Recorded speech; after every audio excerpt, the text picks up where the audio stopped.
오늘은 달에 5주가 있는 마지막 주입니다. 5째 주가 있는 그 주에는 그 오후 예배는 우리 청년부가 앞에 나와서 찬양을 인도합니다. 여러분들이 보시는 바와 같이 그 은혜의 시간을 우리가 또 오픈하였습니다. 우리 청년들 잠시 자리에 일어서 볼래요? 네. 갑자기 일어서게 한 이유는 잘생겼지요? 우리 청년들 하나님의 은혜 가운데, 하나님 말씀 가운데 멋진 삶을 살라고 격려의 박수 한번 보내볼까요? 자리에 앉으셔도 되겠습니다. 이제 예배 시간에 웬 박수냐라고 생각할 수도 있지만, 우리가 우리의 청년들에게, 우리의 자녀들에게 격려와 힘을 실어주는 그 일을 하지 않으면 누가 하겠습니까? 하나님 안에서 멋진 삶을 살라고 그렇게 박수를 보내드린 겁니다. 우리 청년들의 그 삶의 자리에 늘 하나님을 가장 높여드리고 하나님 안에서 멋진 삶을 살아내는 그런 1등, 하나님 편에 서서 1등의 그 삶을 살아가는 멋진 청년들이 될 수 있기를 주님의 이름으로 축복합니다. 제가 오늘 다니엘서의 마지막 부분을 이제 여러분과 함께 강론함으로 오늘 마지막으로 이제 오후 예배 때 말씀을 마치게 됩니다. 다니엘서 우리가 계속해서 살펴보면서 다니엘은 바벨론 포로로 끌려간 이후의 그 삶은 결코 순탄한 삶의 모습은 아니었습니다. 나라를 빼앗기고 포로로 끌려간 자의 삶이 편안하면 얼마나 평안하겠습니까? 그럼에도 불구하고 그가 소년의 그때에 포로로 끌려갔음에도 불구하고 흔들리지 아니하고 심지가 굳고 견고한 그런 삶을 살아내었습니다. 다니엘서를 통하여 우리에게 진정 보여주고 싶은 건 그 어떤 상황 속에서도 하나님의 은혜를 입고 살아가는 자의 삶은 이런 모습이다라는 것을 진정 이야기하고 싶은 것이지요.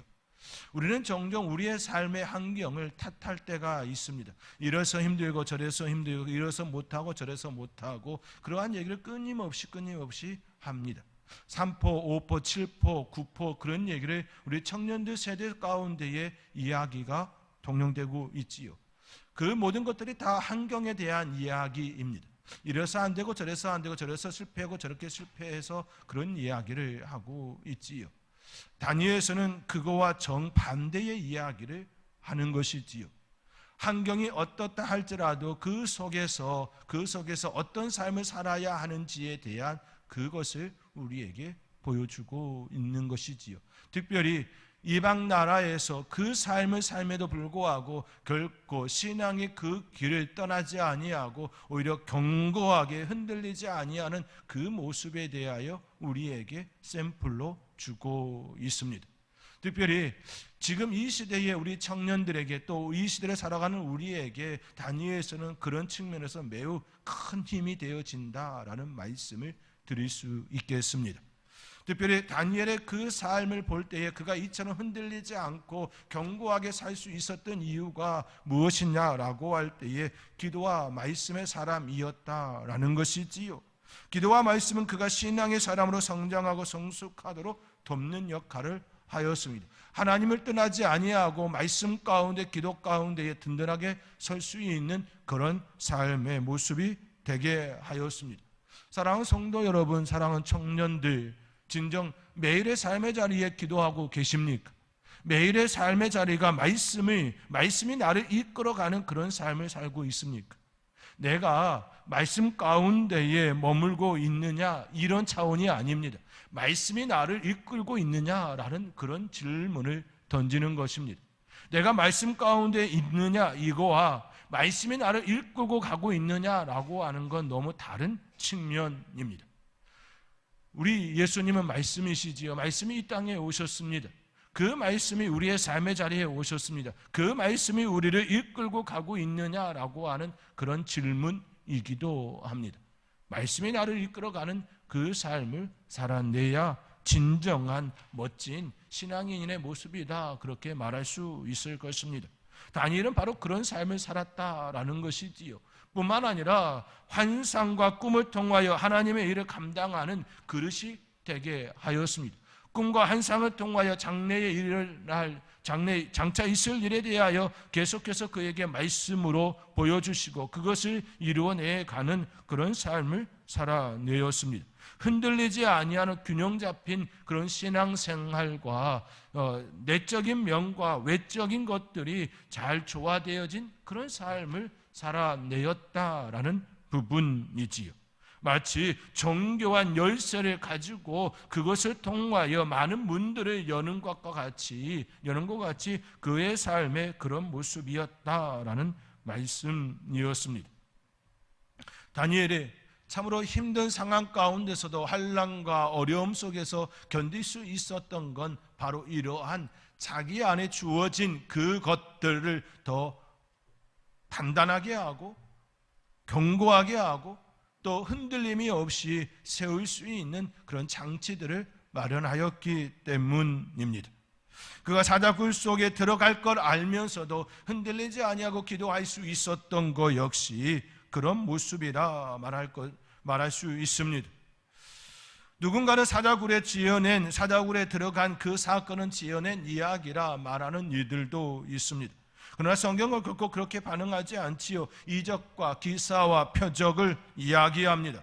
왜냐하면 하나님의 세계는 능함이 없기 때문이지요. 필요하다면 지금도 그 일을 행하시는 분이 바로 우리 하나님이십니다. 예수님께서는 이 땅에 오셔서 제자들을 향하여 나아갈 때에 물 위를 걸으셔서 그들이 탄 배에 다가가셨습니다. 그때 그것이 필요하다 여겨서 예수님은 물 위를 걸으셔서 그들에게 다가갔습니다.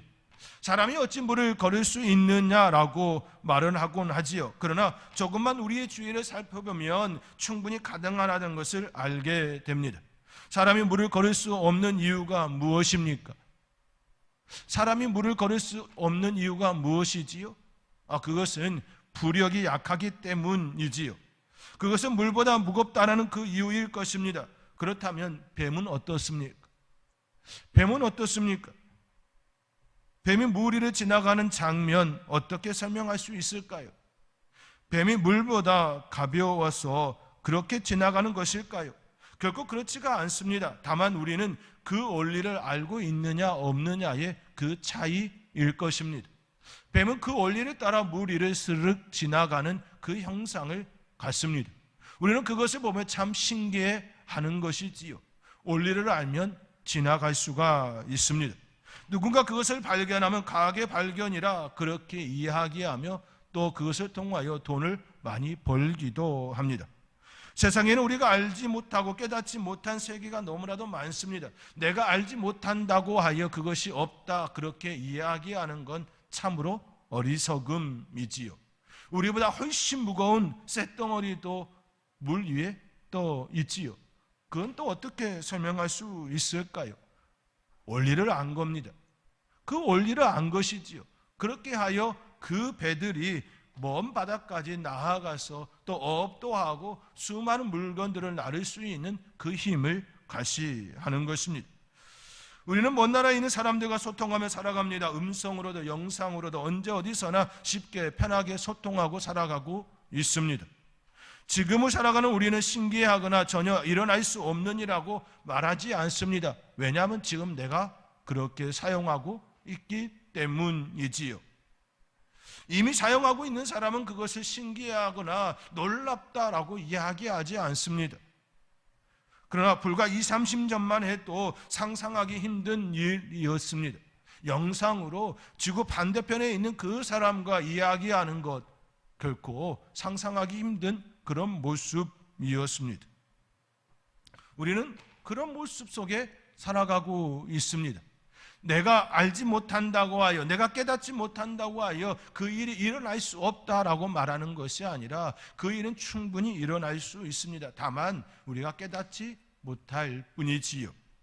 다니엘서는 다니엘의 환상을 통하여 장차 있을 일에 대한 예고의 말씀을 참 많이 들었습니다. 오늘 오늘 본문 우리가 읽은 5절에서 13절까지의 그 말씀도 장차 있을 일에 대한 예고의 말씀입니다. 마치 우리가 어떤 드라마나 영화의 예고편을 보는 것처럼 하나님께서는 그에게 환상을 통하여 장차 있을 일에 대하여 맛보기를 계속해서 허락해 주셨습니다. 오늘 본문에서도 그러한 모습이 나타납니다. 그 일은 먼 훗날 종말에 관한 말씀들입니다. 그렇다면 왜 이 말씀을 다니엘에게 주시는 것일까요? 종말에 관한 말씀이라고 하면 다니엘과 전혀 상관이 없는 말씀이지요. 그의 시대에, 다니엘의 시대에 일어나는 일이 아닙니다. 장차 훗날, 아주 훗날 있을 그 일에 대한 말씀입니다. 그런데 왜 다니엘에게 이런 말씀을 주고 있는 것일까요? 그것은 성도들을 굳건하게 지키기 위함이지요. 성도들에게 단단히 서 있으라, 말씀 가운데 바르게 서 있으라, 예수 그리스도 안에, 하나님 안에 서 있으라 라고 하는 그 메시지를 주기 위함입니다. 하나님 사랑 안에서 흔들리는 자가 아닌 견고하게 서 있는 자가 되라는 그 말씀을 주기 위함입니다. 이는 마치 부모님이 자녀들에게 약속을 하고 그 약속을 지킴으로 믿음을 더욱 주는 것과 같습니다. 부모님이 자녀들에게 약속을 하고 그 약속을 계속해서 지킴으로 자녀들이 부모에 대하여 믿음을 갖게 되지요. 자녀들이 부모를 믿는 이유가 무엇일까요? 자녀들이 부모를 믿는 이유가 무엇입니까? 부모이기 때문에 믿는 것입니까? 아니요, 결코 그렇지가 않습니다. 부모이기 때문에 믿는 것이 아니라 부모가 자녀에게 믿음을 주었기 때문에 믿는 것입니다. 계속된 삶의 자리에서 신뢰를 주었기 때문에 자녀들이 부모를 믿는 것입니다. 신뢰하는 것입니다. 부모님들은 자녀들에게 말씀하고 그것을 지킴으로 인하여 우리의 부모는 약속을 지키는 분이라고 하는 것이 도식적으로 그들 안에 이미 형성되어 있는 것이지요. 부모 중에 자녀들에게 말씀을 하시고 지키지 않았다면 자녀들은 그 부모를 믿지 않을 것입니다. 그렇지 않습니까?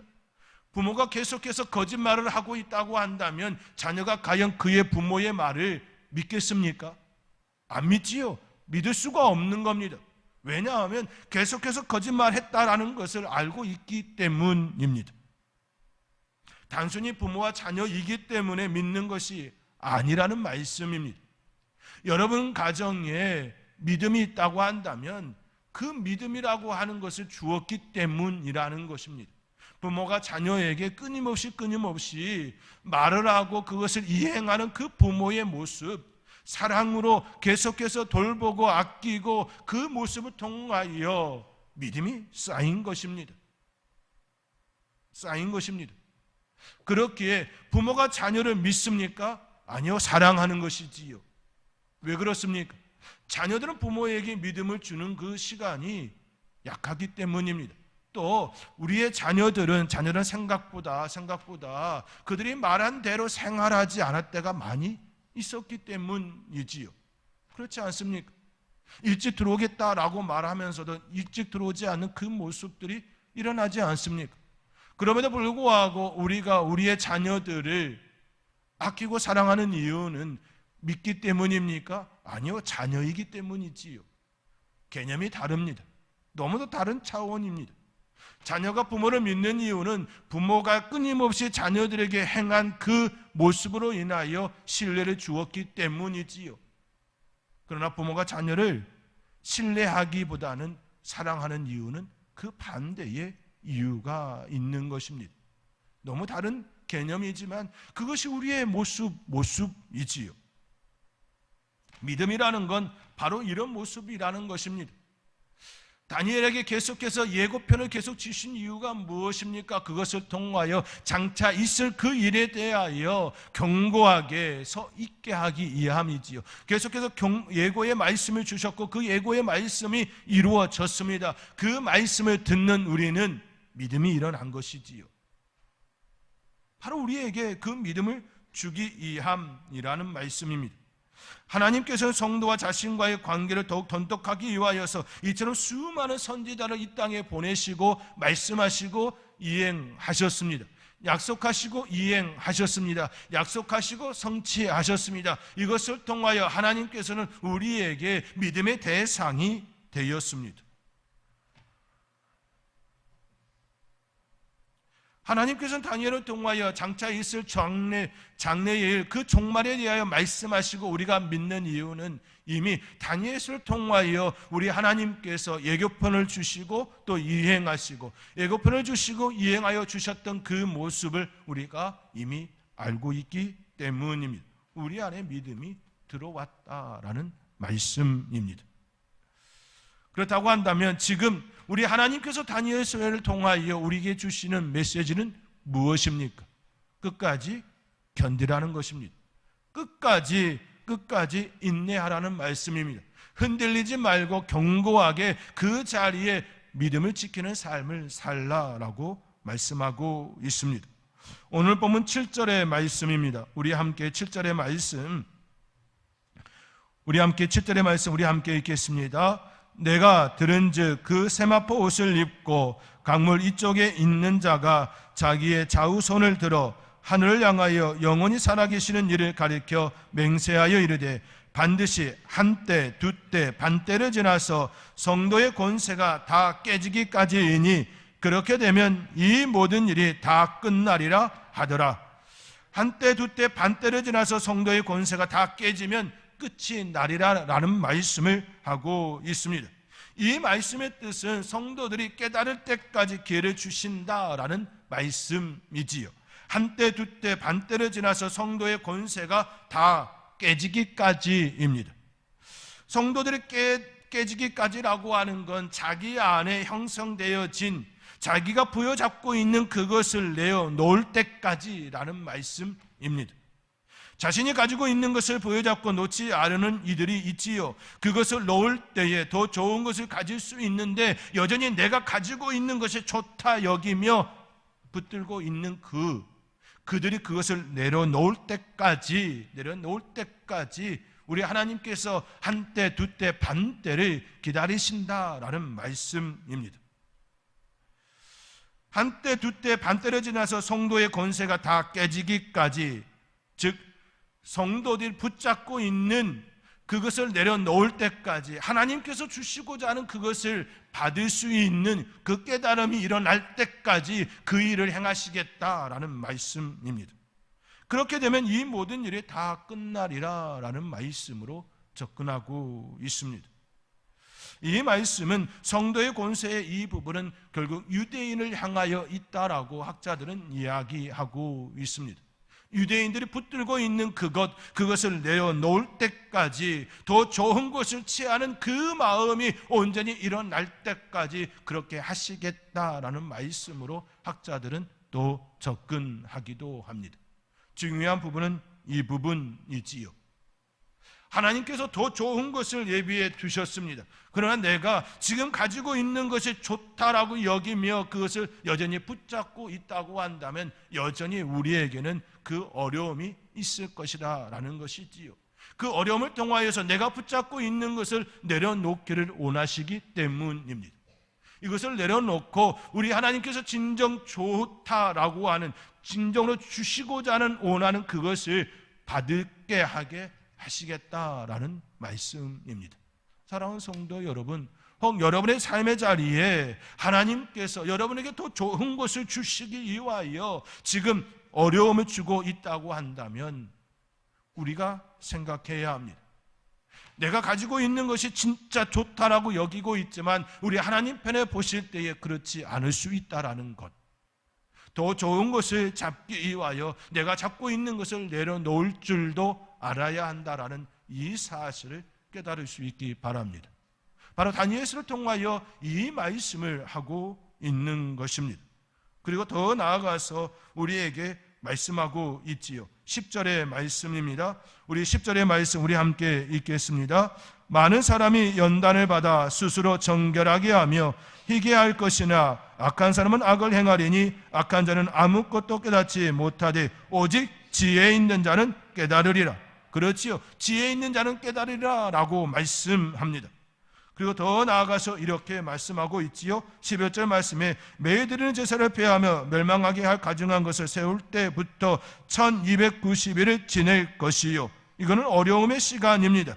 가증한 것, 그것을 세울 때부터, 즉 우리의 삶의 자리에 그 종말의 때에 어려움이 시작되어진 그때로부터 끝날 때를 이야기하죠. 그런데요, 하나님께서 다니엘에게 주시는 그 말씀은 그 끝날 때가 아니라 더 나아가 더 많은 시간을 기다리라 말씀하고 있습니다. 가증한 것을 세울 때부터 1290일을 지낼 것이요 기다려서 1335일까지 이르는 그 사람 복이 있으리라 라고 말씀합니다. 이것은요 의미적인 접근인 것이지요. 환난의 때가, 환난의 시간이 30일이라고 할 때에 우리에게 30일만 견디어 라고 얘기하는 것이 아니라 조금 더 라는 표현입니다. 1290일에서 1335일, 45일을 더했습니다. 조금 더인 거지요. 조금 더 기다리라는 겁니다. 조금 더 인내하라는 겁니다. 여러분이 생각하는 그 시간보다 조금 더라는 것이지요. 우리에게 있어야 될 바른 자세입니다. 무엇입니까? 내가 생각하는 것보다 조금 더입니다. 내가 견딜 수 있는 것, 나는 10입니다 라고 하지만 그보다 조금 더 인내하라는 말씀입니다. 이것이 우리 하나님께서 우리에게 주시는 말씀입니다.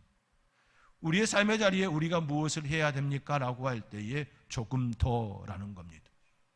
지금 삶의 자리에 내가 열심히 살고 있습니까? 조금 더라고 말씀하고 있는 겁니다. 내가 생각할 때에 나의 한계치는 10이다라고 하는 것, 아니 거기서 조금 더 견디라는 겁니다. 그리스도인의 삶은 바로 이런 삶입니다. 신앙인의 삶은 바로 이런 삶입니다. 내가 한계치를 정하는 것이 아니라 내 한계치에서 조금 더입니다. 청년들이요, 지금 노력하는 거에서 조금 더. 사랑하는 성도 여러분, 우리 하나님께서 여러분에게 말씀하십니다. 조금 더 기다리라 말씀하고 있습니다.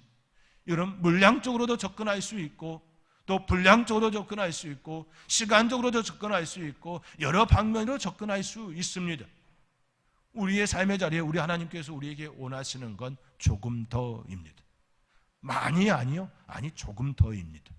이 사실을 기억하며 우리의 삶의 자리에서 조금 더 한 걸음 더 나아갈 수 있는 저와 여러분의 삶이 될 수 있기를 주님의 이름으로 축원드립니다.